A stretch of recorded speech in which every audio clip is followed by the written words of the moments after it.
Maraming salamat kay Sir Hussein Lagua sa pag-share niya ng kanyang kopya ng part 1 ng kwento ni AP. Honestly, wala akong kopya nito. Noong mga panahong naging uso ang pag-upload ng mga kwento sa YouTube, yung mga kwentong nabasa ko nung DJ pa ako, noong mga panahong yun ay wala ako dito sa Pilipinas. Nasa gitnang silangan ako at ako'y nagpapastol ng Jamal o camel sa disyerto. Kaya wala talaga akong na-upload na kwento nila AP, nila Tina, lahat ng sikat, nila Lodre at iba pa. Ibang tao ang siguro ni-record niya at naisipan niyang i-upload sa kanyang YouTube channel. And again, Sir Hussein Lagua, maraming salamat for sharing this part 2 of AP na alam kong napakinggan na ng halos lahat. But I don't care kung hindi nyo napapakinggan kasi ang mahalaga talaga sa akin ay magkaroon ako ng kopya nito at maging safe ito sa alinman sa ating mga channel. And KNBK is lucky enough to keep the part 1 of story of Angela Pauline. And Angela Pauline, here's the part 1 of your story. Pakinggan nyo or hindi, it's okay. Basta it will stay here on KNBK.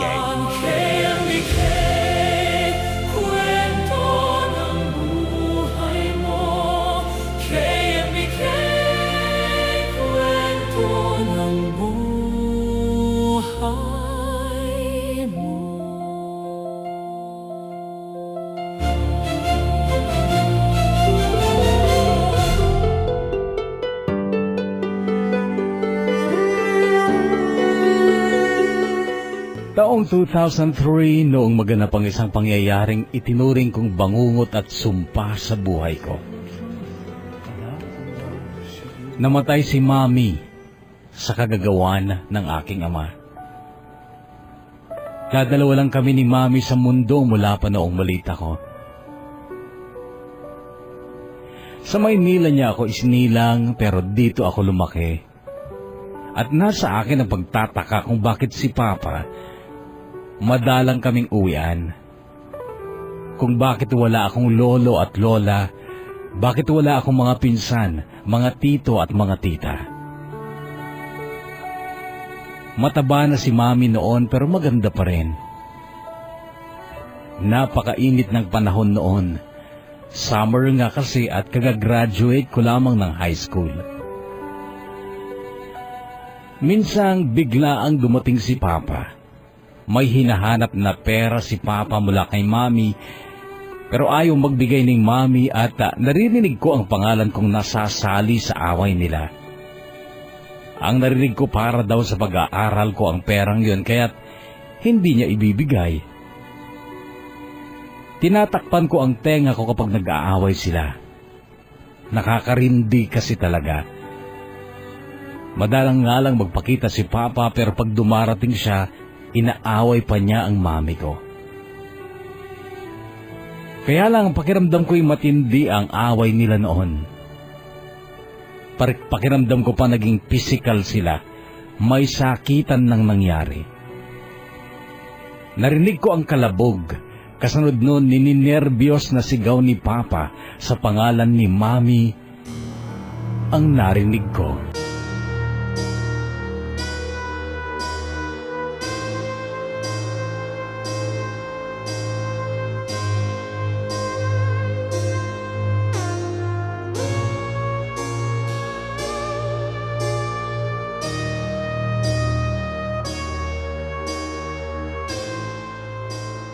Unang atake ni Mami sa high blood ang kinamatay niya.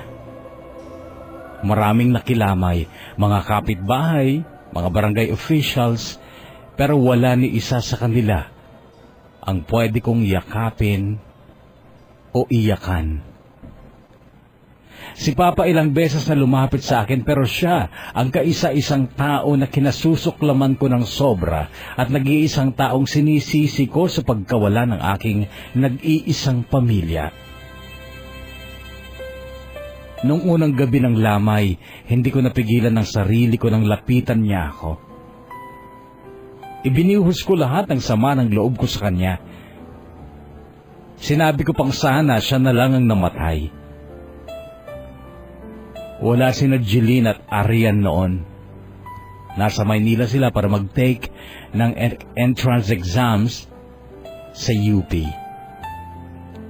Si Rogen naman na boyfriend ko noon, nagbakasyon sila ng buong pamilya niya sa Camarines Sur. Wala talaga akong ka-close noon. Dumating din ang advisor namin noong 4th year high school ako, pero hindi naman sila nagtagal. Noong pangatlong gabi ng lamay, actually madaling araw na yon at halos ako na lang ang nagbabantay sa kabaong ni Mami. May isang lalaking lumapit. Gusto mo ba ng kape, AP? Ipagtitimpla kita, sabi niya. Sandali ko siyang tinitigan. Sinikap kong ngumiti kahit papano. Sige nga, Abiel, sagot ko.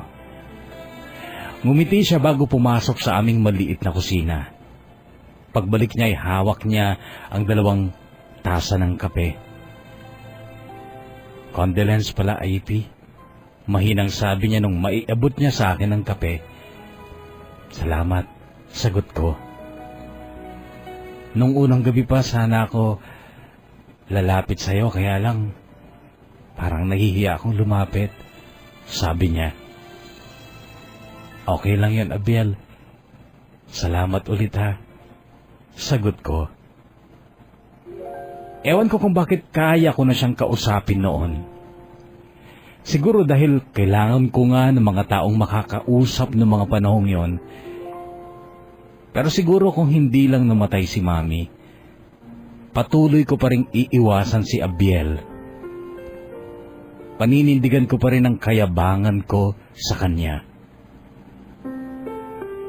Kababata ko si Abiel, kalaro noong maliliit pa kami hanggang grade 4 ng elementarya. Kaso nung grade 6 na kami, Valentine's Day yon ng 2000. Lunes noon kaya may pasok sa school.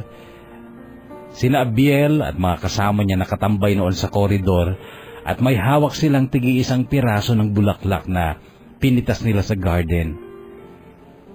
Nagulat lang ako nung pagtapat ko kay Abiel. Bigla niya akong hinalikan sa pisngi. Nagulat ako kaya nasampal ko siya. Tapos nagsumbong ako sa teacher namin. Mula noon, lalong tumindi ang inis ko kay Abiel. Kaya't patuloy ko na siyang iniwasan.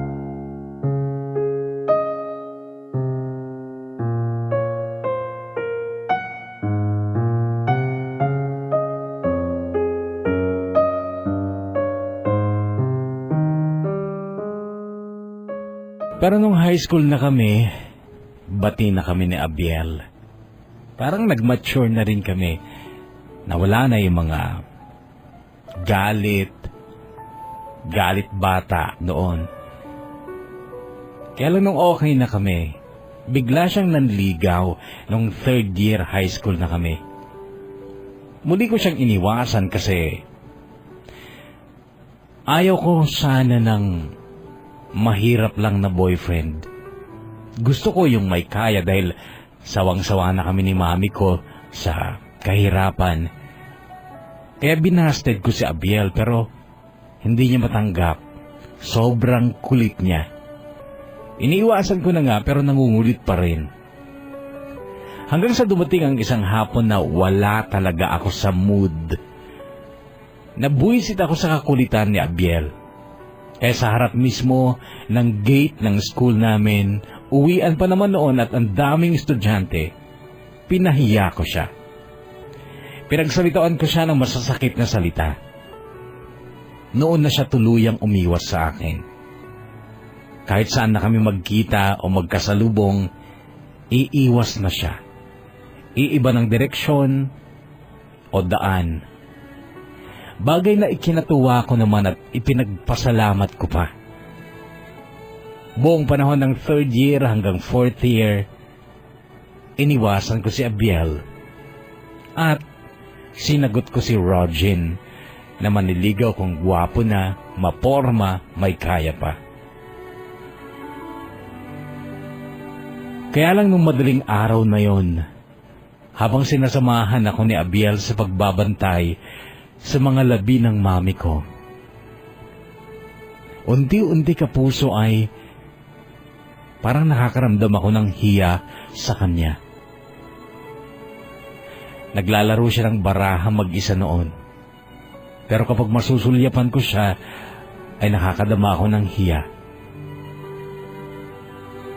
Hanggang sa napaluhan na nga ako. Nakukonsensya. Nagsisisi. Hinayaan niya akong umiyak noon dahil siguro ang alam niya si Mami ang iniiyakan ko. Pero noon ay nagsalita ako. Abiel, sorry ha? Ha? Bakit?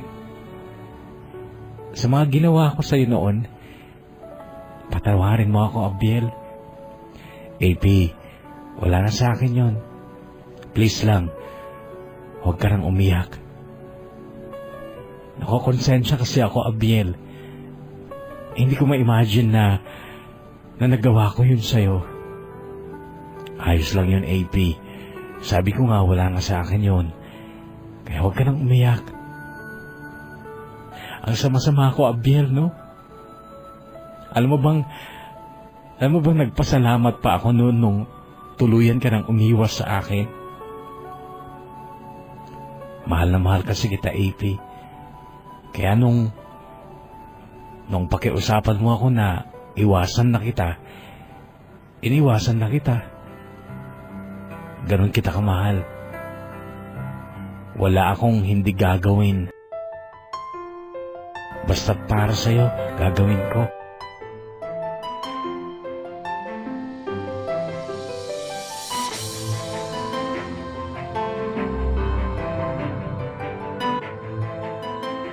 Naalala ko nga ang mga sinabi ko kay Abiel nung hapong yun sa gate.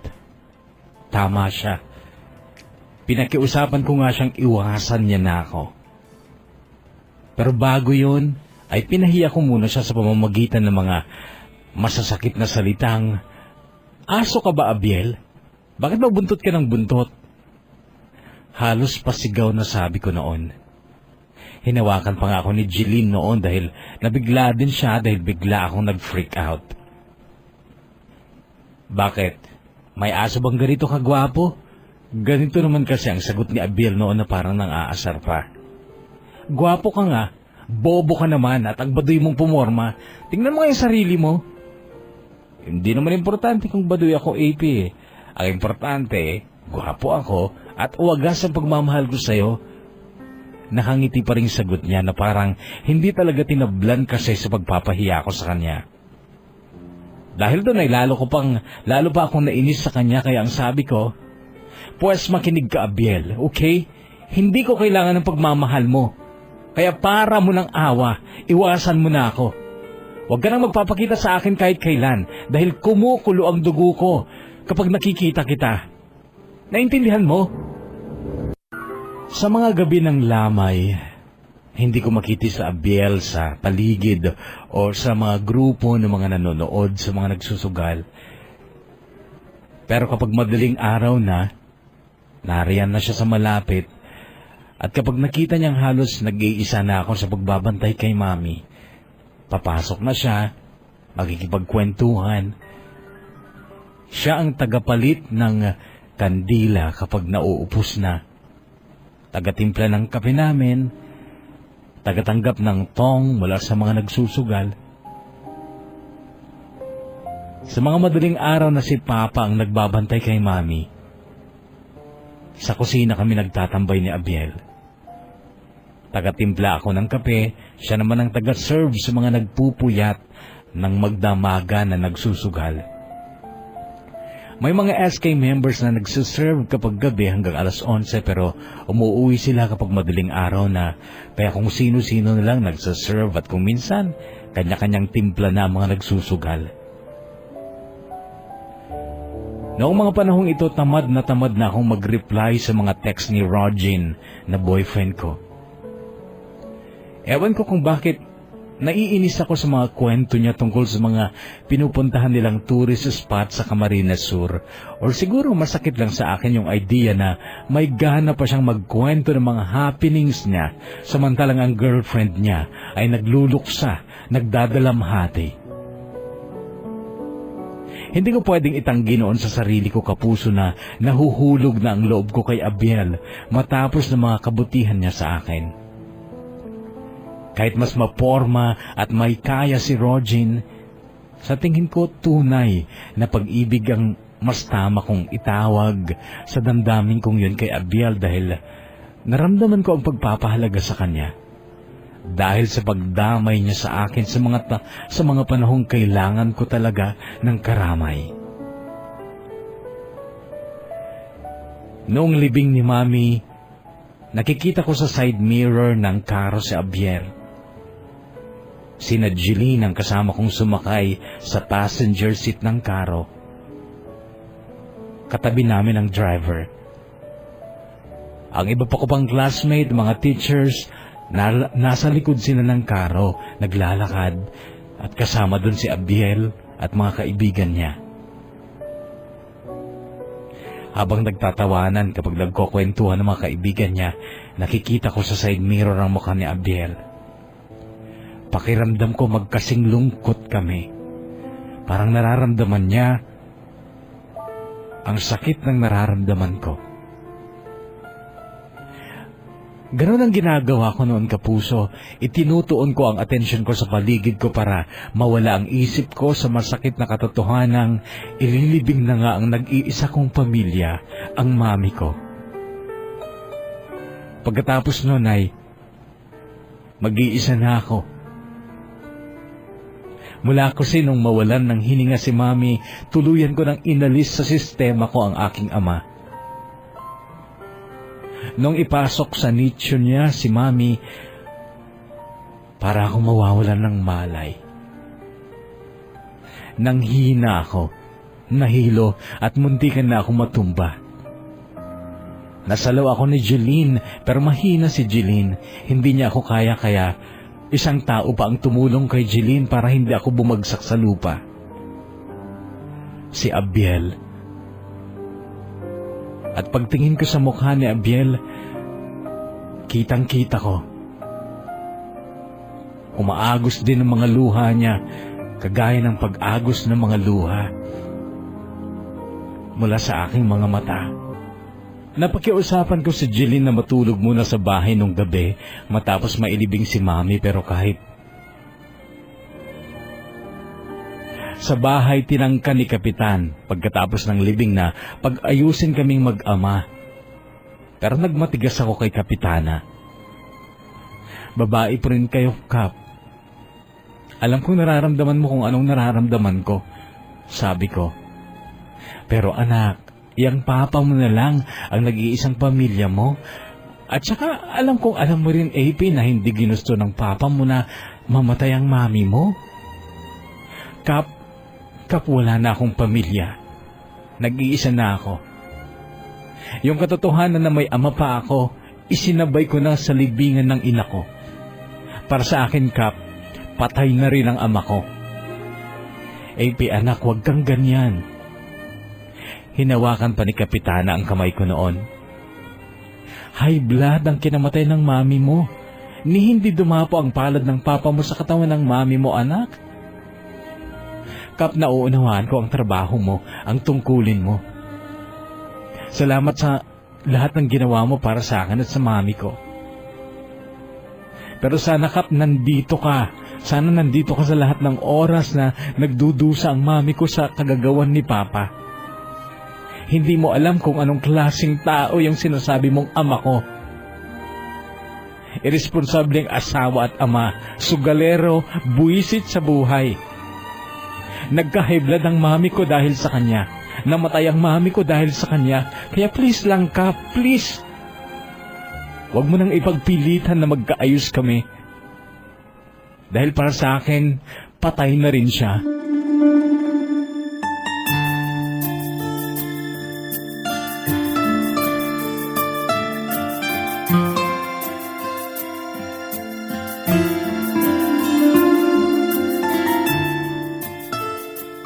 Napakiusapan ko sa Jeline na matulog muna sa bahay nung gabi matapos mailibing si Mami, pero kahit kasama ko si Jeline ay sobra pa rin ang pagbalot ng lungkot sa buong bahay namin.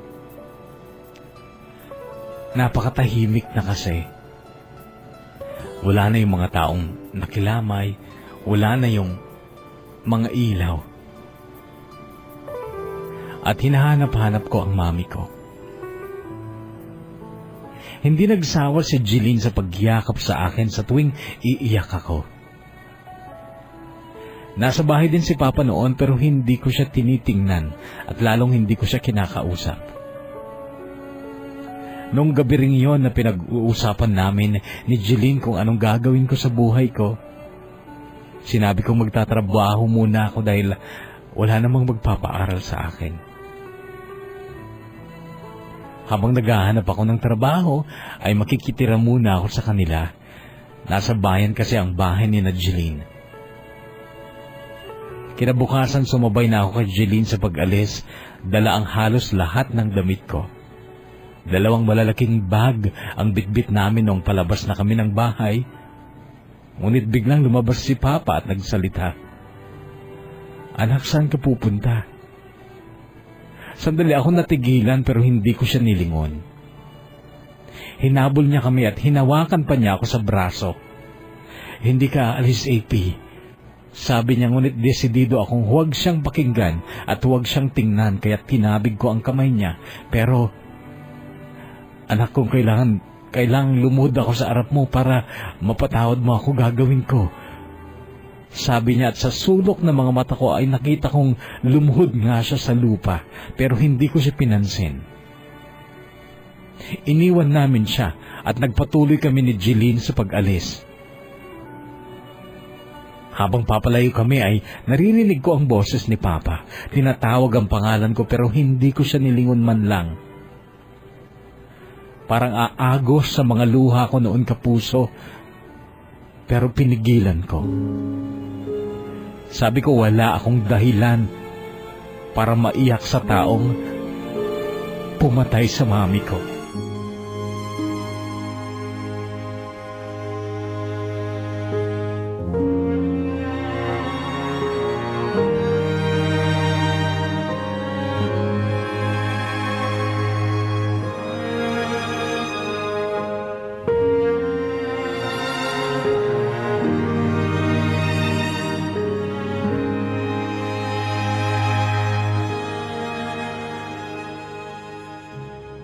Isang araw lang ako nakitira kina Jeline dahil nung pangalawang araw ay natanggap ako sa isang grocery store sa bayan. Sales lady at stay-in. 6 kaming sales lady at lahat kami ay stay-in nga. Magkakasama kaming 6 sa isang kwarto na nasa second floor lamang ng grocery store. Nung unang gabi doon, nakala ko okay na ako kasi syempre mga bagong kasama, bagong kakilala, bagong paligid. Pero nagising ako ng madaling araw at kaagad si Mami ang naalala ko. Nagising ang katabi ko sa pag-iyak ko dahil talagang hanggang noon, kapuso, hanggang noon, talagang napakasakit sa akin. Hindi ko alam kung paano tanggapin na wala na ang mami ko. Napuyat ako nung gabing yun pero kailangan kong magsipag sa trabaho lalo na't bago pa lang ako at napakasungit ng aming amo. Kaso 2:00 ng hapon ay halos hindi ko na kayang pigilan ang antok ko. Magsasara na talaga ang mga mata ko. Pero kailangan kong magtrabaho. Mayroon akong dinespatcha. Mayroon siyang paktorya o listahan ng mga bibilhin niya. Ang alam ko ay tama naman lahat ng nailagay ko sa karton niya, pero bumalik ito pagkatapos ng 1 oras at nagreklamo. Kulang-kulang daw ang nadespatcha sa kanya. Dahil doon ay pinagalitan ako ng amo ko, kahit napakaraming tao. Sa part ng kwentong ito ni AP ay maraming nawala. Marahil dahil sa paggamit ng uploader ng mga music na hindi pwedeng gamitin dito sa YouTube, yung mga copyrighted music.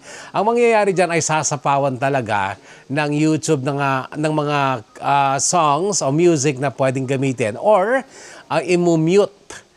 So, wala talagang maririnig. So, maraming part ng kwento ni AP dito ang nawala. So, as far as I can, ay ikukwento ko na lang kung ano yung natatandaan ko na nangyari sa part na ito ng kwento ni AP. So, nagka-break sila ni Rogin. Si Rogin kasi may kaya yan, kaya lang may attitude yata. At naging close naman sila ni Abiel. Hindi pa sila, pero close na sila, as in best friends na sila. At nagtiwala na nga si AP na magpunta sila ng Maynila at sa ganun ay makapagpatuloy ng pag-aaral si AP. So pwede na siguro nating idugtong yung natitirang bahagi pa ng kwento ni AP ngayon sa part na ito.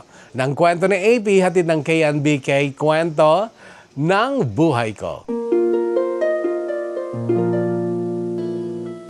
Pinalad naman ako makapasok sa entrance exam sa PUP-QC. Pero nag-sorry ako sa mami ko dahil hindi pagiging teacher ang kinuha kong kurso. Naisip ko kasi si Rogin, ang dati kong boyfriend. Alam pong mamaliitin lang niya ako kapag naging teacher ako. BSBA Major in Human Resource Management ang in-enroll ko. Nung araw na nag-enroll ako, buong araw yon, lumabas din sa Abiel, naghanap ng trabaho. Nadatnan ko na siya sa kasera nang umuwi ako alas 5 ng hapon. Nasa kusina siya noon. Malaki ang kusina ng kasera dahil para yon sa 10 kwartong paupahan at may kanya-kanya lang kaming kalan magkakatabi. Kaagad kong naamoy ang niluluto niyang adobong manok noon. May trabaho na ako. Sabi ko sa'yo, madali lang akong makapasok eh. Sabi niya, ano naman trabaho mo? Diyan lang. Pabrika, paggawaan ng mga steel truss. Pero sa mga steel, mga nag-welding. Tsaka may kaibigan na ako na si Mang Carding, taga Marikina. At sabi niya kapag day off namin, may racket pa kami doon sa kanila. Anong racket? Tanong ko. Unang pagkakataong marinig ko ang salitang yun kay Biel noon. At parang illegal ang tunog nun sa akin. Trabaho din yun. Nung sa kuya niya, gumagawa din ng mga steel truss, mga steel windows. Extra lang kami. Basta akong bahala sa lahat. Hindi tayo maghihirap dito, AP. Sabi niya nakangiti habang hinahalo ang niluluto niyang adobong manok. O ikaw, kumusta naman ang pagpapa-enroll mo? Natanggap ka ba? Oo, kaso hindi education ang in-enroll ko. Ay BSBA, Major in Human Resource Management. Mga okay naman na. Bago sa pandinig ko. Kahit naman siguro anong kurso, basta ang importante. May matapos, di ba? Nakakiting sabi niya, at noon ay nag-guilty ako. Ikaw, Abiel, paano ka? Paano ka makakatapos? Sabi ko. Nakangiti pa rin siya nung sumagot sa sinabi ko. Mas gusto kong magpatapos kesa magtapos, sabi niya.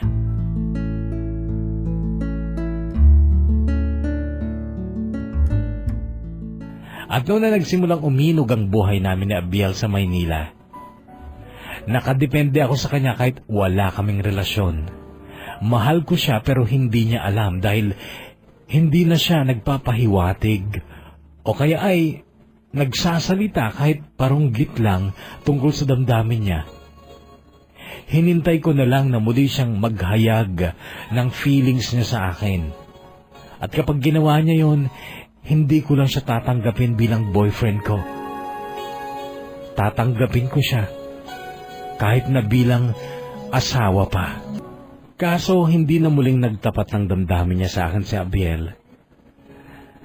Nasasaktan ako sa idea na close na kami pero ayokong isipin na kaibigan na lang ang turing niya sa akin habang ako Habang nagtatagal ay lumalalim ang pag-ibig ko para sa kanya. May mga nanliligaw sa akin sa school pero sinasabi kong may asawa na ako. Kahit pumunta kayo dun sa boarding house namin, makikita nyo dun yung live-in partner ko. Ganito ang mga sinasabi ko sa mga classmates kong nagtatangkang pumorma sa akin. Pero si Abiel, oo, wala akong masabi sa kabaitan niya sa akin.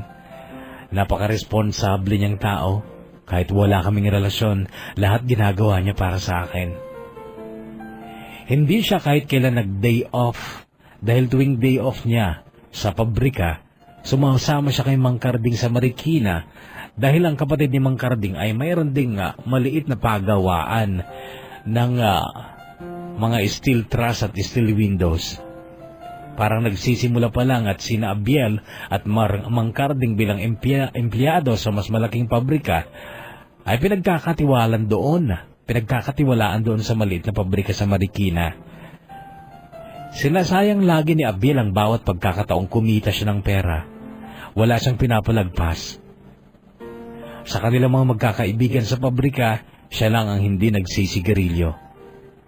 Minsan narinig ko ang sinabi niya sa isang kasama niya nung tanungin nito kung bakit wala siyang bisyo. Saya lang ang pera dyan. Magkakasakit ka pa. Ganito ang sagot niya. Ilocano din si Abiel gaya ko at impresyon ng mga taga-Maynila na kuripot ang mga Ilocano. Pero alam kong nagtitipid lang talaga si Abiel para hindi kami magipit sa pera. Natatawa din ako sa nadiskubre ko sa kanya minsang naglinis ako sa kwarto niya. Nung ayusin ko ang mga damit niya sa cabinet, nakita ko sa ilalim ng mga damit ang napakaraming tiket. Tiket ng loto. Ni minsan na hindi niya nabanggit sa akin na tumataya siya ng loto. Kaya isang gabi habang kumakain kami, biniro ko siya. Wala ka ba talagang bisyo? Tanong ko. Wala. Nakikishot mo minsan-minsan, pero hindi ako gumagastos. Pinipilit nila ako, di tumatagay ako. Yung loto, hindi ba bisyo yun? Napatitig siya sa akin. Gulat. Tsaka yumuko at nagpatuloy sa pagkain. Matapos siyang umuya, lumunok. Naglinis ka na naman sa kwarto ko, no? Tanong niya. Sayang din lang naman pera mo sa loto na yan. Hindi yan totoo, no? Kinukuha ni Gloria ang pera sa loto. Kunwari may nananalo pero wala. Si GMA lang nananalo dyan. Pabirong sabi ko pero ang sagot niya, malay mo lang, maawa sila sa mga tumataya. Manalo din ako, makakapagpadala din ako sa pamilya ko. Sabi niya. Natigilan ako sa narinig kong yun. At hindi ko maiwasang makonsensya. Pero siya man ay natigilan din. Alam kong hindi niya sinasadyang masabi yun sa akin. Libangan ko lang yun, AP. Huwag mong pansinin yun. Sabi niyang pinilit niyang ngumiti. Oo nga, Biel. Napabayaan mo na ang pamilya mo. Dahil sa akin. At hindi tama yun, sabi ko. Noon ay umiling-iling siya. Sorry, AP Huwag ka sanang mag-isip ng iba. Hindi, Abiel, tama ka. Pamilya mo yun at mas mabuti pa siguro, maghinto na lang muna ako. Sa susunod na semester, tayong dalawa muna magtatrabaho. Tulungan muna natin ang pamilya mo, sabi ko. Hindi. Madiin niyang sabi. Hindi nila kailangan ng tulong ko, AP. Bunso ako. At kung merong dapat tumulong sa mga magulang ko ngayon, yung mga kapatid kong pinag-aral nila at hindi ako. Pero magulang mo sila at matatanda na sila. At saka isa pa, pag-aaralin ka rin naman sana nila kung hindi ka lumayas sa kanila, di ba? Hindi. Alam mo lang, nung 4th year tayo, sinabi sa akin ni tatay na hindi na ako mag-aaral dahil bobo daw ako. Magsasayang lang daw ako ng pera. At huwag na nating pag-usapan ng tungkol dyan, AP. Dahil minsan lang ako magdesisyon, tutuparin ko kahit anong mangyari.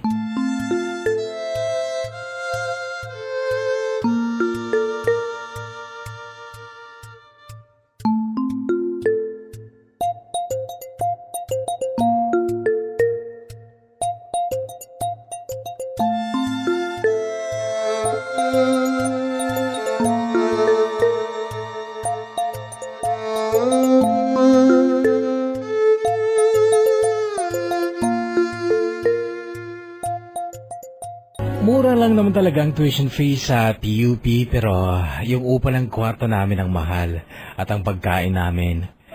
Ilang beses ko na rin sinabi kay Abiel na maghahanap ako ng trabaho pero nagagalit siya. Sa bagay, kahit minsan hindi pa naman kami naggipit sa pera kahit papano kasi nagtitipid naman kami.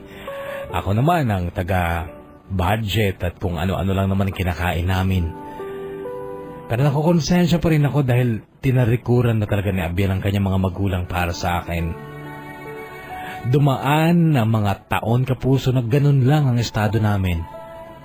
Nung una duda ang mga kaboardmates namin na magkaibigan lang talaga kami na Abiel pero nung magtagal, naniwala din sila dahil syempre nakikita nila kami, naobserbahan nila kami. Hindi talaga umaakyat si Abiel sa kwarto ko. Ako lang ang madalas bumaba sa kwarto niya para maglinis, para kunin ang mga maruruming damit niya para labhan ko. Nung una nga, ayaw pa niyang gawin ko yon pero ako naman ang nagalit kaya hinayaan na lang niya akong maging tagalaba. Minsan nasaktan ako sa narinig kong kwentuhan nila ni Mang Carding habang kumakain sila. Madalas ka rin makikain ng tanghalian si Mang Carding sa amin. Ang alam nila taga-taas na o nasa taas na ako noong time na yon, pero nasa kusina lang ako. Noon ko narinig ang kwentuhan nila tungkol sa isang babae na ang pangalan ay Melanie. Namimiss ka na yata ni Melanie eh. Panay ang text sa akin, kinukumusta ka. Ganito ang narinig kong sabi ni Mang Carding. Ang sagot naman ni Abiel, wala yan Mang Carding. Palipas oras lang yun. Sus mukhang in love sa iyong babae. Bumili ka na rin kasi ng cellphone mo. At ang ganun magka-text naman kayo ni Melanie. Saka na lang Mang Carding. Kapag may ekstrang pera, sabi ni Abiel. Noon na ako umakyat ng dahan-dahan para hindi nila ako mapansin. Kaya lang, makalipas ng kulang isang buwan,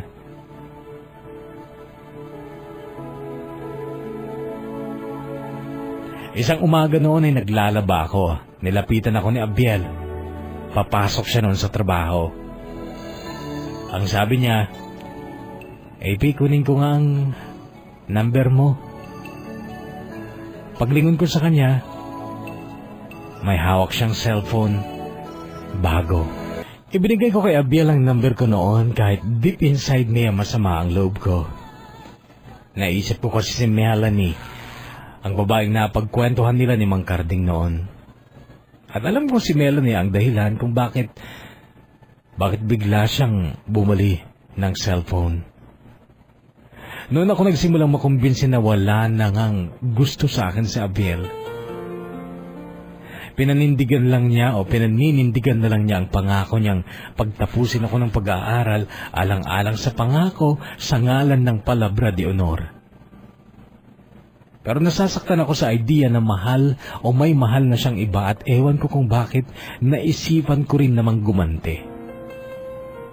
Isa sa mga nanliligaw sa akin sa school ang kaagad kong pinakitaan ng kabutihan, si Marky. Kung dati ini-snub ko si Marky, noon nginingitaan ko na. Naglakas loob tuloy siyang manligaw ulit. Kinuha niya ang cellphone number ko, binigay ko naman. Gwapo naman talaga si Marky, payat nga lang at maputi. Hindi ko siya type pero gusto ko lang talagang gantihan si Abiel. Isang gabi kumakain kami ni Abiel. Nasa ibabaw ng mesa ang cellphone ko at sinadya kong i-text si Marky. Sinabi kong tawagan niya ako. Tumawag naman at sinadya kong maglambing kahit nakaharap si Abiel. Hello Marky, kain tayo, sabi ko. Kumakain ka pala, sige thanks. Mamaya pa ako kakain sabi niya. Masama yan Marky, baka malipasan ka ng gutom. Baka magkasakit ka pa niyan, sabi ko. Salamat sa concern ha. Sweet ka pala akala ko suplada ka, sabi niya. Well, first impression didn't actually last. Anyway, mamaya ka nalang tumawag, okay? Kakain lang ako. Sinong kasamang kumakain? Tanong niya. Friend ko. Sagot ko sabay tingin kay Abiel. Okay, sige, eat well. Tawag ako later ha, sabi niya. Pero bago pa siya makapagbaybay ay tapos nang kumain sa Abiel at umalis na sa harap ng mesa. Hindi ko lang kung tinablan siya sa pang-aasar ko dahil pumasok na siya sa kwarto niya. Pero nung naghuhugas na ako ng pinggan ay lumabas siya ng silid niya at lumapit sa akin. Boyfriend mo ba yung Marky na tumawag sa'yo? Nakangiting tanong niya. Ewan, hindi ko pa naman siya sinasagot eh. Bakit ba? Tanong ko, sinadya kong ngumiti. Hindi ba pwedeng tsaka ka na lang makipag-boyfriend kapag graduate ka na? Total, ilang buwan lang naman na, sabi niya. Okay, kuya, ikaw masusunod, sabi ko na lang. Tinitigan niya ako pero wala na siyang ngiti. Nainis ako noon dahil parang hindi tama na pati ang personal kong buhay ay sasakupin niya. Kunwari lang naman yung tungkol kay Marky pero noon ko lalong naramdaman na mahirap pala kapuso. Mahirap pala magkaroon ng utang na loob sa taong hindi mo naman kaano-ano.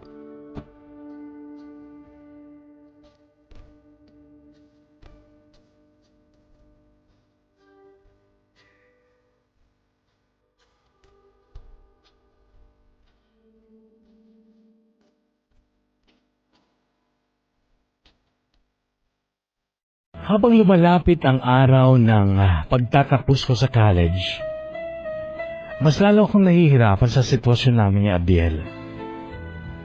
Kapag gabi, nakikita ko sa labas, hawak niya ang cellphone niya, text ng text. Kapag ganoon para akong sasabog sa selos. Hanggang sa isang gabing hinihintay ko siyang dumating pero wala pa. Tenext ko siya, ang reply niya, napasubo daw siya sa inuman pero uuwi pa rin siya. Sa kagagahan ko, uminom din ako ng isang bote ng Red Horse. Hilo ka agad ako kaya't naligo ako at nagpabango. Noong dumating si Abiel kahit may tama pa ako ay damang-dama ko ang malalakas na kabog sa dibdib ko dahil sa kanina ko pa pinaplanong gawin kay Abiel. Pinaplano kong akitin siya.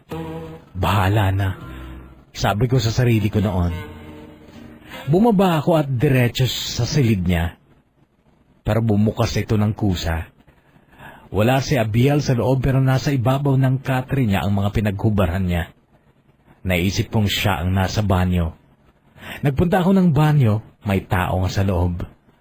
Noon ay umakyat ulit ako pero makaraan lang ng 20 minutes, bumaba ulit ako para ituloy ang pag-akit na plano ko kay Abiel. Bumukas ulit ng kusa ang pintuan. Nakita kong nakadapa si Abiel sa katre niya at nakabrief lamang siya. Ang lakas ng kabog ng dibdib ko noon.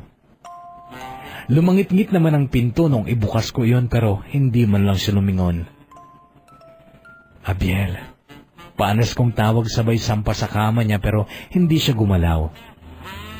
Malalakas ang kanyang paghinga, amoy alak din, at tulog na nga.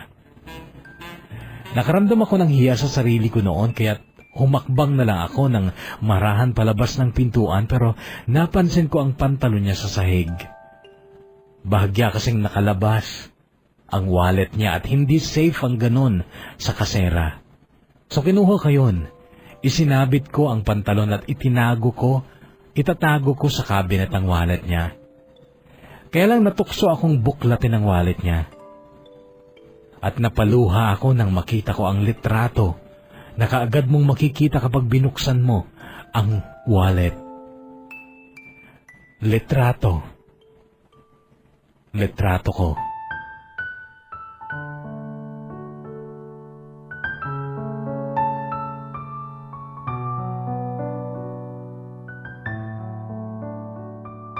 Noon ay bumalik ako sa tabi ni Abiel. Pinagmasdan ko ang kanyang mukha at sa mahihinang tinig ay kinausap ko siya. Ang sabi ko, Abiel, mahal mo pa rin ba ako? Bakit nasa wallet mo ang picture ko? Ano bang plano mo talaga para sa akin? Nagugulahan ako, Abiel. Mahal na mahal kita. Hindi ko alam kung paano mabuhay kapag wala ka. Dear Kuya Bono, ito ang story ko. TKB.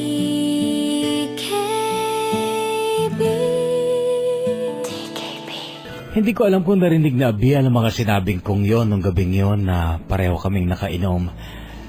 Pero wala namang pagbabago sa mga sumunod pang araw. Ganun pa rin. At least, may ligaya sa puso ko nang malaman kong nasa wallet niya ang picture ko. Mas pinaniwalaan ko ang bulong ng puso ko na may pag-ibig pa rin sa akin si Abiel. Bakit? Kasi kung mahal niya ang Melanie na yon, bakit nasa wallet ko ang picture niya? Kung ako si Melanie, magagalit ako pag nakita ko yon. Kaso walang pagbabago kay Abiel Pero ako nagbago. Mula nung makumbinsi ko ang sarili ko na mahal pa rin ako ni Abiel, ay nagsimula na akong maging sweet sa kanya. Tinext ko siya isang araw bago magtanghalian. Ang sabi ko sa text ko, "Kumain ka na ba? Huwag kang magpapagutom ha," sabi ko. Kaagad siya nag-reply, "Wrong send ka yata. Baka para kay Marky yun," sabi niya. "Hindi, para sa iyo yun," sabi ko. "Talaga? Thanks, pero nagtatrabaho pa kami. Mamaya pa kami kakain," reply niya. "Okay," reply ko na lang. Hehe, ganun ang reply niya. Sa totoo lang napahiya ako noon, kaya hindi ko na inulit na textyan siya ng ganon. Kaya lang hindi pa rin ako mapakali hanggat hindi ko nalalaman mismo mula kay Abiel ang totoong damdamin niya para sa akin o kung mayroon pa rin siyang pag-ibig para sa akin. Ang gusto ko kasi noon kapuso, kami na bago ako mag-graduate. Gusto kong ibigay sa kanya hindi lang ang pag-ibig ko kundi ang aking totoong pagkatao bago ako magtapos ng aking pag-aaral. March 2010 ang graduation namin. Matagal pa yun dahil noon ay first semester pa lang naman ng aking final year sa college. Pero bago mangyari yun ay dumating si Ondoy, yung bagyong Ondoy. September 24 pa lang, umuulan na. Tuwing Biyernes ang day off ni na Abiel at Mang Carding pero gaya ng dati, pupunta sila sa Marikina. Hindi ko alam kung bakit sa pag-alis na yun ni na Mang Carding at Abiel ay inihatid ko pa sila hanggang sa tarangkahan ng gate. At nung magpaalam si Abiel ay parang gusto ko siyang yakapin. At nung umalis na sila, nung hindi ko na sila matanaw sa kalsada, ay bigla na lang tumulo ang luha ko. Sabado, hindi na nakauwi si Abiel. Baha na daw sa kalsada sa Marikina, ganon ang text niya. Nung sumapit ang gabi, nag-text siya.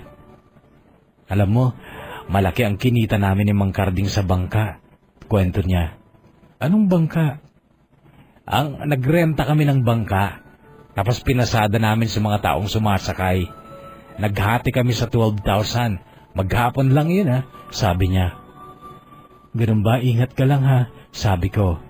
"Siyempre, para sa'yo, lagi ako mag-iingat," sabi niya. Natouch ako sa simpleng text na yun ni Abiel. Noon ko na kinuha ang pagkakataon na alamin kahit sa text lang kung ano talaga ang damdamin para sa akin. Kaya ang tirada ko, "Bakit kailangan mo namang mag-ingat para sa akin? Dahil ba pinag-aaral mo pa ako?" Tanong ko.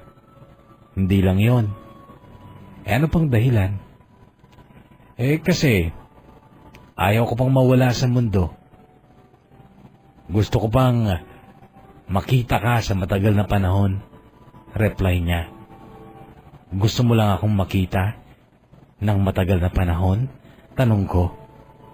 "Bakit ba ang dami mong tanong?" Reply niya. Noon nagtagis pa ang mga bagang ko sa pagte-text ng ganito. May gigil. Dahil gusto kong malaman kung mahal mo pa rin ako, Abiel, O si Melanie na ang mahal mo? Natagalan bago siya nag-reply. Walang Melanie sa buhay ko. Kung meron man dati, noon lang yun. Pero noon, hanggang ngayon, isa lang ang babae sa buhay ko. At siya ay walang iba, kundi si Angela Pulin. Nanlabo ang paningin ko nang mabasa ko yun dahil yun sa luhang bumalot sa mga mata ko. Ako kasi yung Angela Pulin. Totoo ba yan, Abiel? O baka lasing ka lang? Reply ko.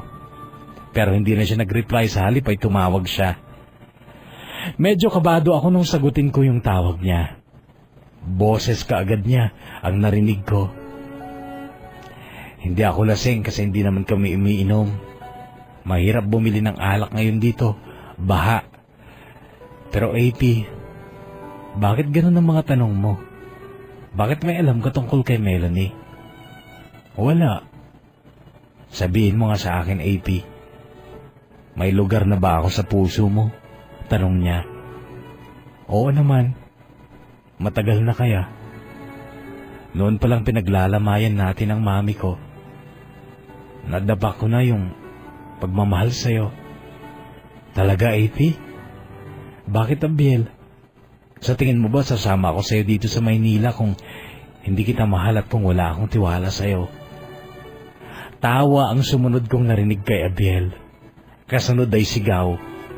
Yes, Mang Karding, magpapainom ako. Maghanap tayo ng tindahan. Magsa-celebrate tayo. Ito pa ang narinig ko mula kay Abiel noon.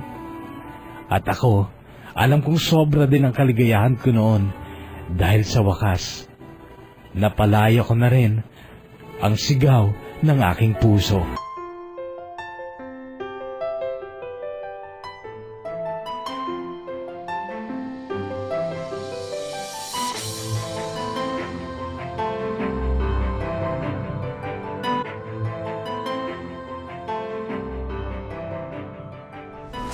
Nagde-text pa rin kami ni Abiel nung nagiinuman na sila.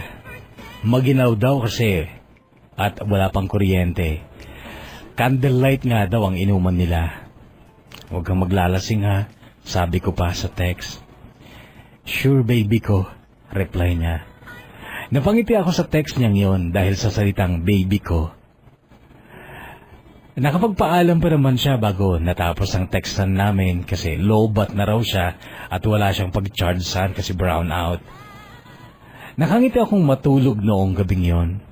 Baby ko, yun ang nagpapangiti sa akin at excited akong sana matapos na ang bagyo para makauwi na si Abiel. Pero nagising ako dahil ring ng ring ang phone ko. Pero okay lang dahil iniisip ko kapuso na si Abiel ang tumatawag.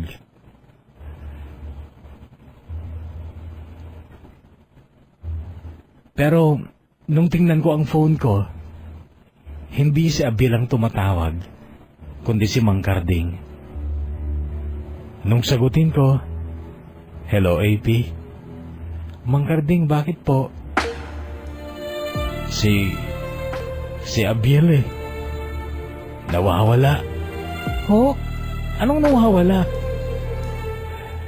Sa baha. Inanod ng tubig.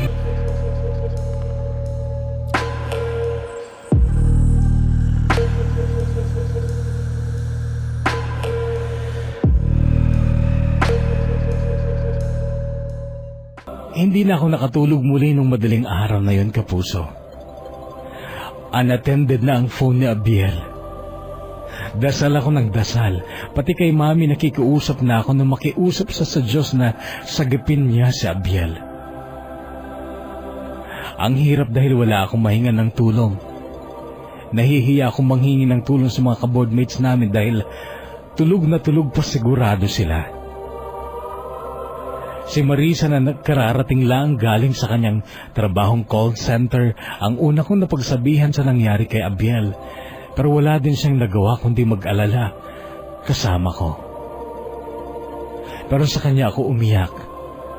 Hinila niya ako para sabay kaming magdasal pero pagkatapos noon ay natulog na rin si Marisa. Hanggang sa mag-umaga na't bumaba ako upang tingnan si Abiel sa silid niya, pero sarado pa ito. Ibig sabihin wala pa siya. Naisipan ko lang kunin ng duplicate ng susi sa kwarto ni Abiel sa kwarto ko. Binuksan ko ang silid ni Abiel at nahiga ako sa katre niya. Umiiyak akong kayakap ang mga unan niya. Hirap na hirap akong huminga noon, kapuso. Hindi ko maintindihan kung bakit nahihilo pa ako. Pero noong si Abiel ang nawawala, hindi ko alam at hindi ko maintindihan ang sarili ko. Hanggang sa magdilim ang paningin ko, madilim na madilim hanggang sa wala na akong maalala. Nawalan na ako ng malay. Nagkamalay din ako pero alas 8 na yon ng umaga. Wala ba rin si Abiel? Sa mga balita sa TV, sa salas ng landlady namin, ang dami ng binabalitang namatay. Lalo akong napahagulgul sa hiyak dahil sa sobrang pag-aalala at takot. Niyayakap ako ng mga ka-boardmates kong babae. May awa ang Diyos, AP, paulit nilang sinasabi. Noon ay bumalik ako sa kwarto ni Abiel at doon ako lumuhod upang magmakaawa sa Diyos. Nang marinig kong bumukas ang pintuan, paglingon ko nakita ko si Abiel, basa at punit-punit ang kanyang damit. Malakas pa rin ang pag-iyak ko nang tumayo ako sa pagkakaluhod upang yakapin siya. Umiyak din siya nung yakapin niya ako, pero ang narinig kong sabi niya, "Hindi pa ako pwedeng mawala, baby ko. Hindi pa. Alam ng Diyos kung bakit kailangan makasama pa kita."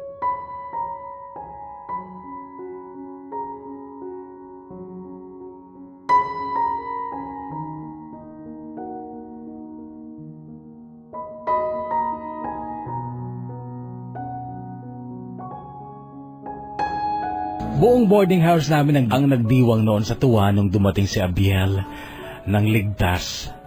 Pagkatapos niyang maligo at kumain ng niluto kong almusal, ay nagawa pa rin niyang magyabang.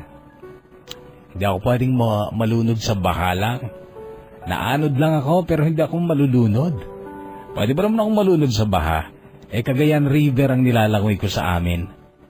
Mayabang niyang pahayag sa harap ng ilan sa mga ka-boardmates namin. Wala nang pasok ang lahat noon sa kanilang mga trabaho. Noon na rin nalaman na kami na ni Abiel sa wakas at kinilig ang mga babae naming boardmates. Noong wala na sila, nagsipasok na sila sa kanilang mga kanilang kwarto. Ako mismo ang nagsuggest kay Abiel na sa isang kwarto na lang kami titira para makatipid kami sa renta, pero ayaw niya. Baka matukso ako sabi niya. "Ano lang, di mo naman siguro ako iiwan, di ba?" sabi ko. Hindi siya nakaimik kaagad noon, sa halip ay sumulyap siya sa akin at nung magsalita, "Tsaka na lang, baby ko, kapag kasal na tayo." "Ikaw ang bahala," sabi ko na lang, kahit may pagtataka ang isip ko kung bakit ayaw niya. Samantala kung wawariin mo'y parang palay na nga ang lumalapit sa manok. Gayon pa man ay hindi na ako nagtimpi sa pagpapakita at pagpaparamdam sa kanya ng aking pagmamahal. Kapag gabi, pinapasok ko siya sa kwarto niya. Nagkukwentuhan lang naman kami, lambingan, halikan, ganun lang, hanggang ganun lang. At masaya na kami sa ganun. May isang gabi nga, alam kong pagod siya. Nakayakap lang ako sa kanya at siya ay nakayakap din sa akin.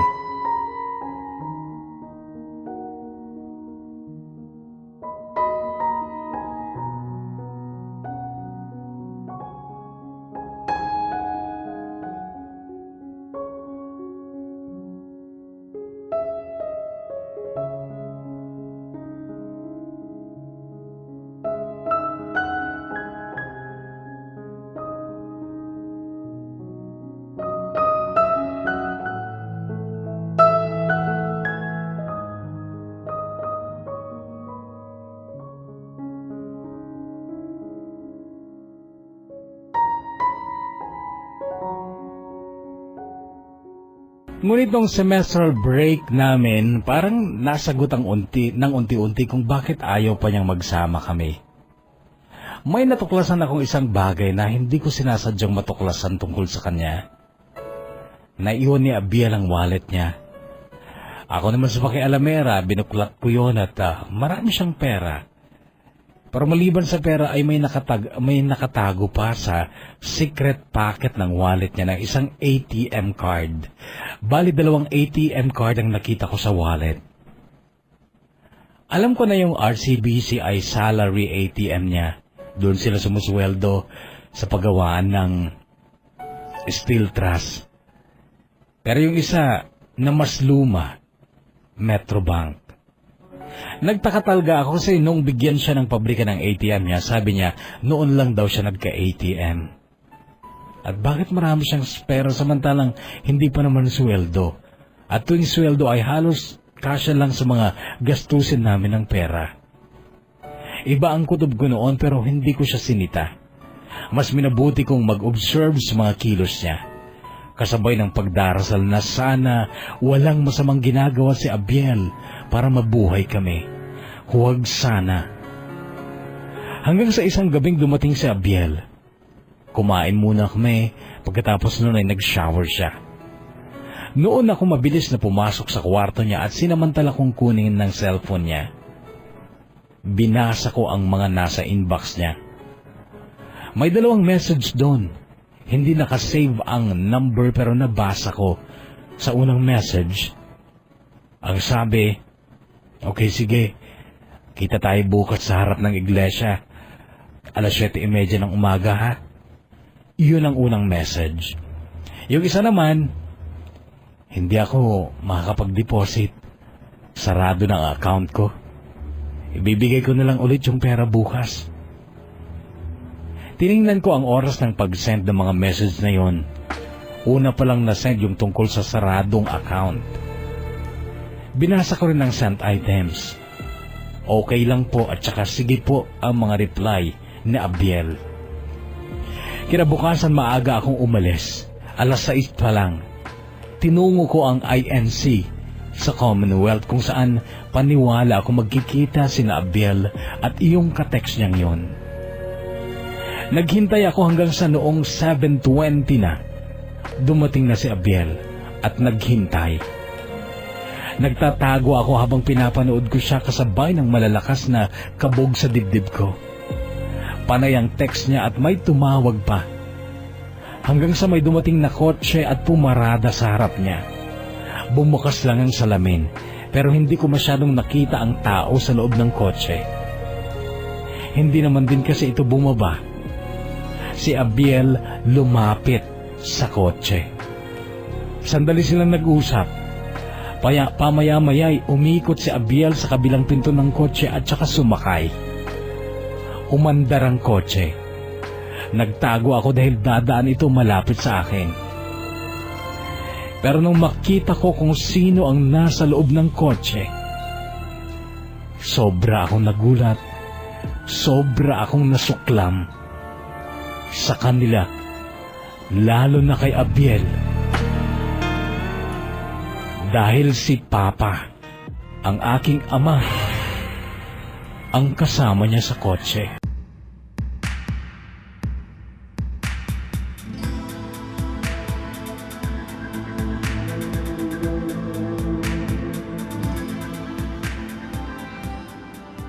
Umuusok ako sa galit nang umuwi ako ng kasera. Mamaya iiyak ako, mamaya magagalit, manggigigil. Sa tuwing magtatangka akong i-text sa Abiel, sobra ang panginginig ng kamay ko. Hanggang sa iiyak na naman ako, sobra ang pagkapuot ko sa kanya dahil niloko niya ako. Binagmukha niya akong tanga. Noon pa siguro siya tumatanggap ng pera mula sa ama ko, pero kunwari nagtatrabaho siya para sa amin, para pampaaral sa akin. Pinaniwala niya ako. Sinungaling siya. Nung humupa ng konti ang nervyos ko ay sinimulan ko mag-text para sa kanya. Walang hiya ka, Abiel, sinungaling, manluloko. Ganito ang simula ng text ko pero hindi ko maituloy na isend dahil maiiyak na naman ako. Alam na alam ni Abiel kung gaano ko isinumpa si Papa sa pagkamatay ng mami ko. Alam niya na si Papa lang ang tanging tao na ayaw ko nang maalala kahit minsan sa buhay ko. Alam niyang abot hanggang impyerno ang galit ko sa aking ama dahil siya lang ang sinisisi ko sa pagkawalan ng aking pinakamamahal na ina. Pero bakit ganon? Bakit nagawa niyang makipagsabuatan sa ama ko? Noon kapuso ay umaapoy na rin ang galit ko kay Abiel. Hindi ko na siya tinext, hindi ko na tinawagan.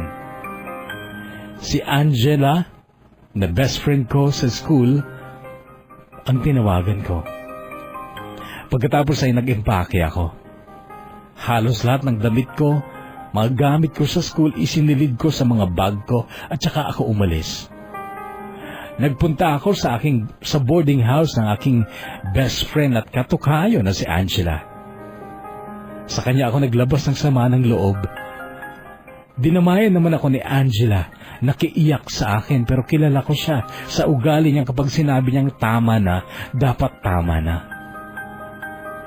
Kaya noong panay pa rin ang iyak ko, sinabihan niya ako ng tama na, noon ako tumigil. Wala kang mapapala sa pag-iyak ng matagal at paulit-ulit. Yang ugali ng babaeng nakikita ng mga lalaki, kaya nila sinasabing mahina tayo. Kaya nila tayo niloloko at pinagsasamantalahan. Move on, Angela, Pauline. Get over it. Matapang na payo ni Angela. Noon na ako tumigil at noon ko na rin nagawang replyan ng mga text ni Abiel. Sa isang text niya, nasabi niyang nagsumbong sa kanyang isang boardmate namin tungkol sa pag-alis ko. Tawag ng tawag si Abiel mula nung oras na yon, pinapatay ko lang ang cellphone ko. Mayroon pa siyang text na paulit-ulit niyang sinend. Sabihin mo kung nasaan ka, mag-uusap tayo. Napansin ko rin ang isang text mula sa isang bagong number. Binasa ko ito. Anak, ang papa mo ito. Please anak, patawarin mo na ako. Iniwanan ko na ang pamilya ko, parang awa mo na. Hayaan mong gawin ko ang responsibilidad ko sa'yo bilang ama mo. Patawarin mo na ako, anak. Ipinabasa ko kay Angela ang text na yon ni Papa at ang sabi niya, matalino ka, AP. Mahilig ka lang kasi magtanim ng sama ng loob. Sa totoo lang, hindi talaga kasalanan ng Papa mo kung bakit namatay ang mami mo. Kung sakaling ikaw ang nakagawa ng kasalanan noon sa mami mo at yun ang dahilan ng pagtaas ng blood pressure niya, ikaw sana ang nakapatay sa mami mo, right? At hindi ka rin sana mapapatawad ng Papa mo. Kahit sino, kapitbahay, kaibigan, pwedeng mag-cause noon sa mami mo. Pwede rin siya mismo. It only happened na ang Papa mo ang nataon na nagpataas ng blood pressure niya. Tanggalin mo lang ang galit sa dibdib mo para gumana yung utak mo, AP. Here is the sad reality. Nag-iisa na ang Papa mo na kapamilya mo. And there he is, begging for your mercy na at gumawa pa siya ng mga paraan para matulungan ka pa secretly. Why don't you give him the chance? Again, magpatawad ka, AP. Kung may respeto ka sa Diyos, magpatawad ka. Dahil siya nga nagpapatawad. Ang payo na yun ni Angela ang nagbukas sa isipan ko. Kaya noon ay tinext ko si Papa. Sinabi ko kung nasaan ako. Pinuntahan ka agad niya ako at yun nga, nagkapatawaran kaming mag-ama. Noon ding araw na yun ay kinuha ako ni Papa sa boarding house ni Angela at dinala niya ako sa kanyang condo unit sa barangay Holy Spirit.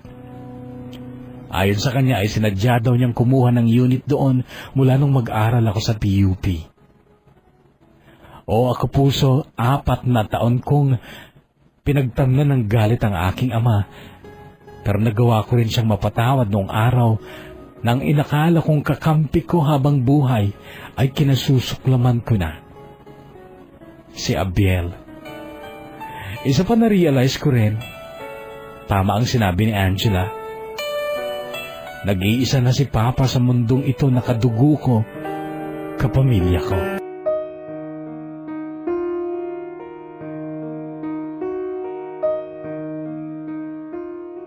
Pero si Abiel, hindi ko pinatawad. Dahil ayon sa kwento ni Papa, 25,000 bawat buwan ang idinideposit ni Papa sa account ni Abiel. Sobra-sobra sana yun kahit sa UST pa ako nag-aral. Hindi sana kami nagtiis sa kung ano-anong ulam lang.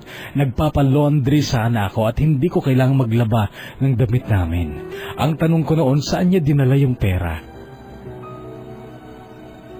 Pero hindi ko na pinag-aksayan na i-text o tawagan siya dahil ayaw ko nang ibaba ang pagkatao ko sa kanya. Total may nagawa naman talaga siya para sa akin. At kung kabayaran yung 25,000 a month, okay lang.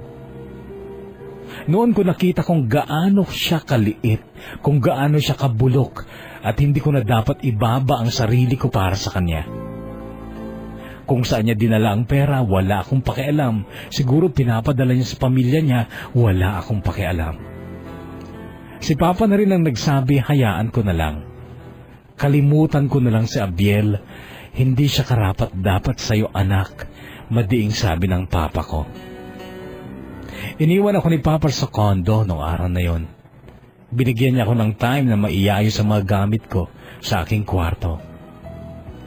Tuwing bubuksan ko ang phone ko, nagri-ring ito, si Abiel ang tumatawag. Kaya ang ginawa ko, pinapatay ko.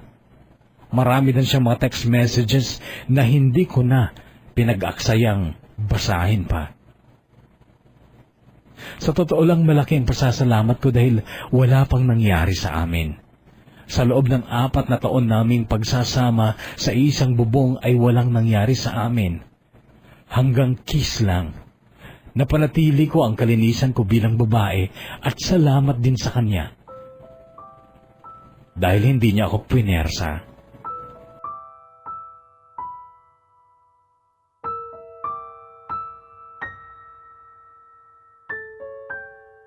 Pagdating ni Papa nung gabing yun sa kondo, may dala siyang bagong cellphone. High-end, mamahalin. Tuluyan nang nabura ang lahat ng suklam ko sa aking ama dahil sa mga ginawa at ginagawa pa niyang kabutihan sa akin. Tama. Wala talagang gagawa ng mabuting, totoong mabuti sa iyo kundi ang kadugo mo lang. Pinasalamatan ko siya nang may ngiti dahil sa magandang cellphone na yon. Kailangan ko na rin talagang magpalit ng phone at saka number. Sana Papa kumuha ka rin ng bagong SIM card. Sabi ko, may SIM card na yan, nak. Nakaplan yan. Postpaid. Para hindi ka na naglo-load kahit saan-saan. Namangha ako sa sinabing yun ni Papa. Nakaplan ang phone na bigay niya sa akin. Kaya anak, para makapag-move on ka na, sirain mo na yung lumang SIM card mo na yan para tuluyan mo nang maiwasan mga tao na dapat mong iwasan. Para makamove on ka na. Sabi niya bago niya akong iniwan sa kwarto ko. Tama, sabi ko. Sabay bukas sa aking lumang phone. Kinopya ko lang ang mga numbers ng mga kaibigan ko. Papunta sa memory card o phone memory. Nung matapos ito, walang abog-abog kong pinutol ang SIM card. Pero hindi ko isinali ang number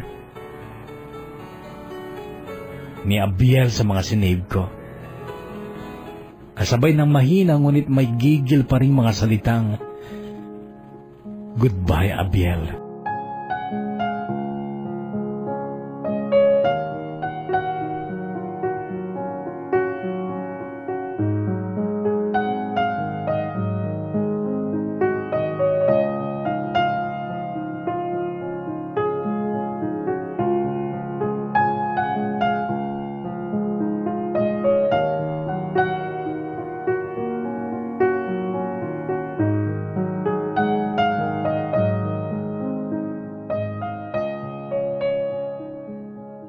Bago magbukas ulit ang klase para sa huling semester, niyaya ko ni Papa sa isang birthday party ng anak ng kososyo niya sa negosyo na si Tito Greggy. Well, si Papa medyo dirty sa nangyaring hiwalayan na nila ng kanyang original na asawa. Ang mga negosyo nila at iba pang properties kasi ay conjugal, kaya nung maghiwalay sila, nakahati si Papa. At may dalawa siyang negosyo doon sa Pasay at sa Quezon City. Yung nag-birthday ay anak na babae ng business partner niyang si Tito Greggy. So talagang sosyalan noon sa party na yun at doon ko nakilala si TJ, anak din ng business partner ni Papa. Graduate ng accountancy si TJ pero noon ay kumukuha pa siya ng law sa UP Diliman. Halatang halata na parang ipinagduduldulan ako ni na Papa at Tito Greggy kay TJ. Simpatiko si TJ. Hindi siya gwapo pero halatang mabait at saka matalino. Yun nga lang talagang wala kang mararamdamang physical attraction sa kanya. Makapalang salamin ng kanyang antipara. Pero kapag nakausap mo, malilibang ka naman dahil magaling siyang mag-joke. Halos hindi ako iniwan ni TJ noon. Kami lang halos ang magkasama at sa tuwing may darating siyang kaibigan ay pinapakilala niya ako. Alam mo, pakiramdam ko noon ay para akong nasa ibang planeta, ibang mundo. Sosyalang umaatikabo at inglisan ng inglisan. Ako pinilit kong ngumingiti ng may confidence. Sabi ko sa sarili ko noon, sa una lang to, masasanay din ako. Kailangan kong iyakapin ang mundong ito dahil ito na ang mundo ko. Noong matapos ang party, hindi nag-text si TJ. Tumawag. Inalam lang niya kung safe kaming nakauwi ni Papa. Sa totoo lang, walang appeal si TJ. Pero noon kapuso ay nagsimula akong isaisip ang katotohanang natututunan ng pag-ibig. Matalino si TJ, mabait at mayaman.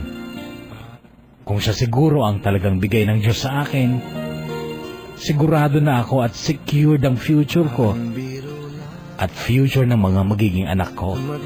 Isang buwan lang may klase noon para sa second semester noong fourth year na ako. Nang bigla akong makita sa loob ng school si Aling Chari, ang landlady namin noon ni Abiel. Ang sabi niya, ang tagal-tagal na kitang hinahanap naman. Babalik-balik ako dito. Bakit naman kasi hindi ka malang dumadalaw sa bahay, AP? Marami ka pang gamit doon. Itinapon na lang po sana ninyo, sabi ko. Tumaas ang kilay niya at ang sabi, ibinili na Abiel ang mga gamit na yun bago siya umalis at bumalik sa kanilang probinsya. At saka ito, pinabibigay niya ito. Ito ang sobra niyang pinagbilin sa akin. Sabi niya sabay kuha ng isang bagay sa bag niya. Paglabas niya ay ang lumang Metrobank ATM ni Abiel ang pinakita niya. Ang pin code daw niyan, AP, ay yung date. Yung petsa ng first kiss niya sa'yo nung elementarya kayo, nung ninakawan ka raw niya ng halik at nagalit ka. Yung date daw nun, yun daw, ang pin code niyan. Sabi pa ni Aling Chari. Maraming pagtataka sa isip ko noon pero tinanggap ko ang ATM card. Paglabas ko ng school, nagtungo ako sa pinakamalapit na ATM machine. Natural tandang-tanda ko ang petsang yon noong nakawan ako ni Abiel ng halik. Feb 2000 yun. 4200. Ayaw. Bahagya akong nainis noon dahil sa kaartihan niyang gawin pang pin code ang petsa ng una niyang kabastosang ginawa sa akin. 021400. Sinubukan ko. Natuwa ako nang pumuwede ito. Balance inquiry ang pinindot ko. At nanlaki ang mga mata ko nang makita ko kung magkano ang laman. Napakalaking halaga ng pera. Sandali akong nasyak noon at nagtaka. Hindi ko alam kung dapat kong sabihin yun kay Papa dahil ang totoo, nagkaroon ulit ako ng masamang kutob kay Papa noon. Imposible kasing hindi niya alam ang tungkol sa bagay na yon. Mahigit 1 milyon, 1,070,000 pesos mahigit ang laman. Ang ginawa ko noon kapuso ay pumasok ako sa Metrobank at inirefer ko ang account na yon. Naghintay ako sa mahabang pila ng mga clients habang noon ay parang maiiyak na ako dahil ang mga magagandang alaala na Abiel ang mga sumisingit sa isip ko. Hawak ko ang cellphone ko noon at gusto ko na siyang tawagan. Memoryado ko ang cellphone number niya. Sana lang hindi pa siya nagpapalit ng number. Kaya lang, nilapitan ako ng gwardya at sinabi niyang i-off ko daw ang phone ko muna dahil bawal daw ang cellphone sa loob. Noong sa wakas ay ako na ang kausap ng clerk, ibinigay ko sa kanyang ATM, chinek niya at ang sabi niya, walang withdrawal na ginawa kahit minsan, ma'am. Puro deposit lang ito. For more than 3 years, since June 2006 to September 2009, puro deposit lang. Paglabas ko ng bangko, panay na ang agos ng luha ko. Tuluyan nang nagbalik ulit lahat ng pag-ibig ko kay Abiel, kaya't denial ko ang number niya, pero unattended siya. Denial ko ulit, wala pa rin. Yun ang ginawa ko oras-oras mula noon, pero hindi ko siya makontak. Dahil doon ay nagtungo ako sa pabrika at kinausap ko si Mang Carding, pero yun din ang number na ibinigay niya sa akin. Nainis nga ako Nakauwi lang ng Cagayan, nakalimot. Nagtatampong sabi sa akin ni Mang Carding noon. Si Angela ang sumunod kong tinawagan. Ikinuwento ko sa kanyang lahat ng tungkol dun sa ATM. Ang payo niya sa akin, well, it's time to follow your heart, my dear friend. Bago pa mahuli ang lahat. Baka ibang babae ang makinabang sa dakila mong Abiel.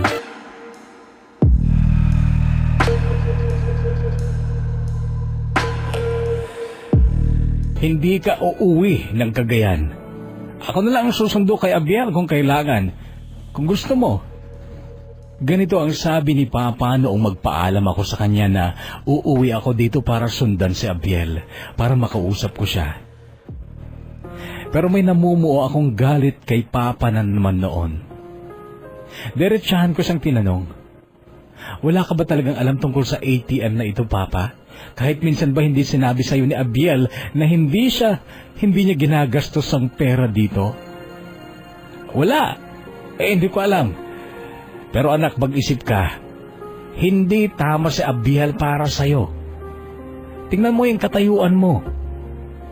Tingnan mo yung katayuan niya sa buhay. Kapag siya ang nakatuluyan mo, bubuhayin mo siya. Ikaw ang magtatrabaho. Pero kung si TJ ang mapangasawa mo, anak, buhay reyna ka. Dahil maraming pera si TJ. Si Abiel, may pera ba yun? Meron, Papa. Itong inipon niya sa ATM na ito. Sabi ko. At saka, Papa, hindi kami mukhang pera. Ibahin mo kami ni Abiel. At alam mo, Papa, ngayon, nagsisimula akong magsisi na mukhang pera ang ama ko. Walang-wala ka kay Abiel. Ito ang madiin kong sabi kay Papa sabay alis. Hindi ako napigilan ni Papa. Nagbiyahe ako ng madaling araw sakay ng bus at habang biyahe ay napapaluha ko sa lahat ng ginawa ni Abiel para sa akin na totoong walang kapalit. Muntikan siyang mamatay para lang kumita ng pera para buhayin at pag-aralin ako. Panay din ang dasal ko na sana pagdating ko dito hindi pa huli ang lahat. Sana hindi pa nag-asawa si Abiel.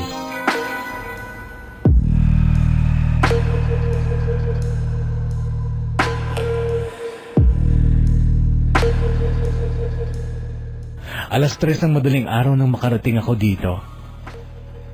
Kailangan ko lang mag-arkila ng tricycle upang dalhin ako sa baryo. Tinginan ng mga kapitbahay ni na Abiel nung bumaba ako sa harap ng bahay nila. Pero nahihiyang ngiti ang isinukli ko sa kanila. Si Tessa, natatandaan ko pa ang daldalerang pinsan ni Abiel. Siya ang humarang sa akin. AP, ikaw na ba yan? Ang ganda-ganda mo, parang ang artista. Bulahaw niya pero ang sagot ko, Tessa, nasaan ang asawa ko? Asawa? Sinong asawa? Si Abiel? Noon naman ay bumungad sa pinto ang nanay ni Abiel. Lumapit ako at nagmano ako sa kanya. Si Abiel nandyan sa likod, sa kubo. Nakahiga sila dyan kasama ang pinsan niya, sabi niya. Noon ay umikot ako sa likod ng bahay at nakita ko nga ang 3 lalaking nakahiga sa kubo, na walang dingding at mababa lang ang sahig. Bumangon ang isa nung makita niya ako. Si Abiel nakadapa at sa itsura niyang iyon, alam kong tulog siya. Ganon kasi siya matulog, padapa. Sinenyasan ko ang pinsan niyang huwag maingay. Umupo ako sa tabi ni Abiel tsaka ako hinagkan ang batok niya. Noon ay bumalikwas siya, dumilat, at saka pa biglang bumangon nang makita niya ako. Tinitigan niya ako na parang hindi siya naniniwalang nandun ako. AP, bigkas niya sabay lingalinga sa paligid. May mga taong nakamasid sa amin noon nanonood. Kunot ang noo ni Abiel noon. Ang sabi ko, pasokan na namin, Abiel. Hulang semester na to. Bakit ka umalis? Hindi mo pa natutupad yung pangako mo na pagtapusin ako ng pag-aaral na? Sabi ko. AP, nag-resign na ako sa pabrika. Magsasaka na lang ako ngayon, sabi niya. So paano yung pag-aaral ko, baby ko? Tanong ko na parang naglalambing. Noon ay ngumiti na siya at niyakap niya ako ng mahigpit. Pagkatapos ay hinagkan niya ako sa pisngi ko. Hiyawan ng mga kinikilig na pinsan niya. Baby ko, akala ko mawawala ka na sa akin. Sabi niyang pigil ang pagluha. Mawawala ako kapag hindi ka sumama sa akin sa Manila. Kunwari nagtatampo pa rin sabi ko. Ngumiti siya tsaka sinabing, siyempre sasama ako. Wala akong hindi gagawin para sa'yo, baby ko, sabi niya. At habang nakatitig ako sa mukha niya, ay parang ako naman ang maiiyak. Pero bago pa mahulog ang mga luha ko noon, ay yumakap na lang ulit ako sa kanya, kasabay ng mga salitang, salamat, baby ko. Maraming salamat. Dear Kuya Bono, ito ang story ko. DKB.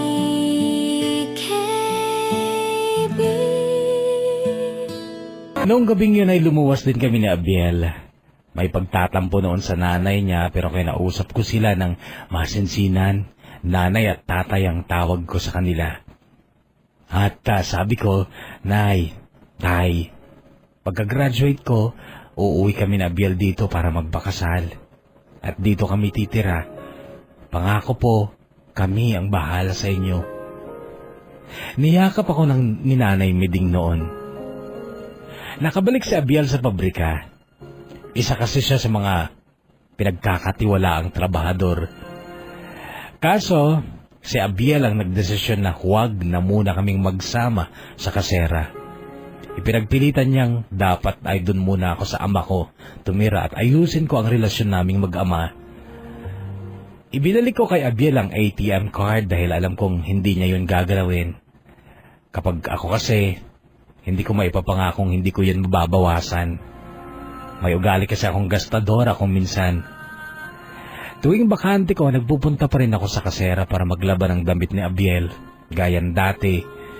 Yun nga lang, hindi ko na siya naipagluluto kasi umuwi ako sa kondo ni Papa.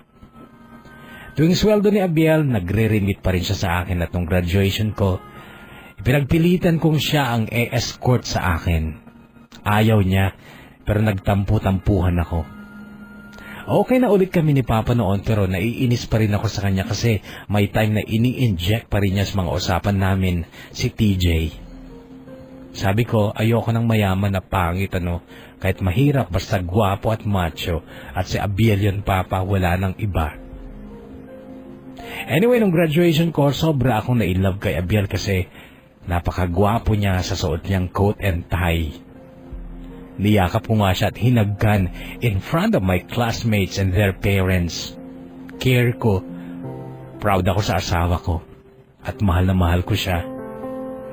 Sa ngayon ay nagtatrabaho na ako sa isang company dito. Bago lang. At sa June ang kasal namin ni Abiel.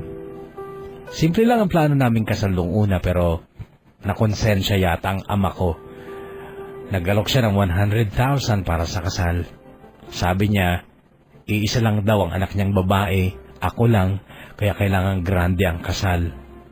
Tinanggap ko naman syempre, kahit ayaw sana ni Abiel. Pinadalhan ko ng invitation ng mga close friends ko dito nung high school, pati ang first boyfriend ko na si Rogin. Well, si Rogin, hindi nakapagtapos ng pag-aaral, maagang nakabuntis. Galing siya sa Saudi, pero ngayon ay nandito na. Darating din mga close friends ko sa PUP at syempre ang mga boardmates ko at ang may-ari ng boarding house namin sa Commonwealth. Mixed emotions ako sa nalalapit kong kasal. Masaya, sobrang saya kasi si Abiel ang pakakasalan ko. Ang lalaking alam kong regalo ng Diyos para sa akin. May lungkot din kasi sana nandito pa ang mami ko. Well, anyway, everything happens for a reason. At ito na lang ang pilit kong tinatanggap. God is good. Actually, sobrang good to me. At kung mahihilingin man ako sa kanya ngayon, sana alagaan niya kami ni Abiel. Hanggang dito na lang kapuso at sana po'y mapabilang din ang kwentong ito ng buhay at pag-ibig ko sa mga kwentong naging bahagi ng inyong dakilang programa. Lubos na gumagalang at nagpapasalamat. Angela Pauline. Kahugan, umasang darating ang tunay na pag-ibig. At kahit pa masaktan kang muli, paulit-ulit man pagluha, pag-asa'y wag iwawaglit. Hugot mo'y isigaw, palayain at isang tinig.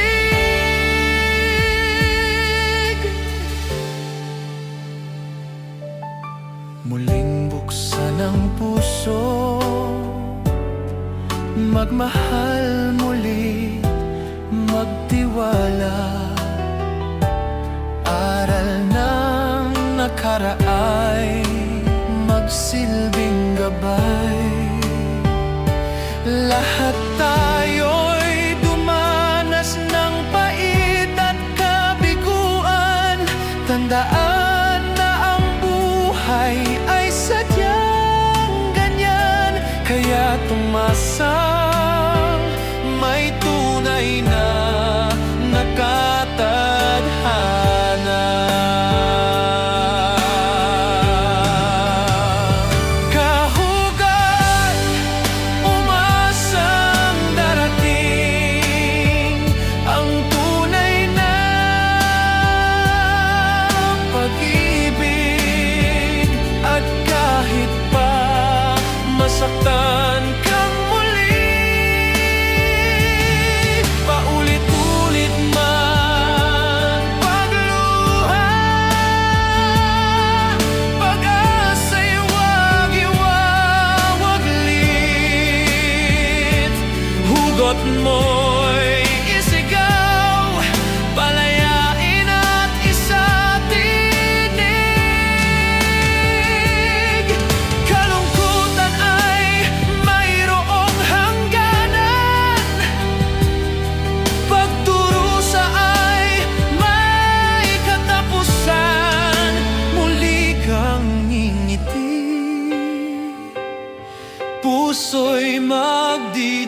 aswang. Tadhana ng pag-ibig ay darating, sa'yo ay darating. Kahugat, umasang darating ang tunay na pag-ibig. At kahit pa masaktan kang muli, paulit-ulit man pagluha, pag-asa'y huwag iwawaglit. Hugot mo'y isigaw, palayain at isa't tinig.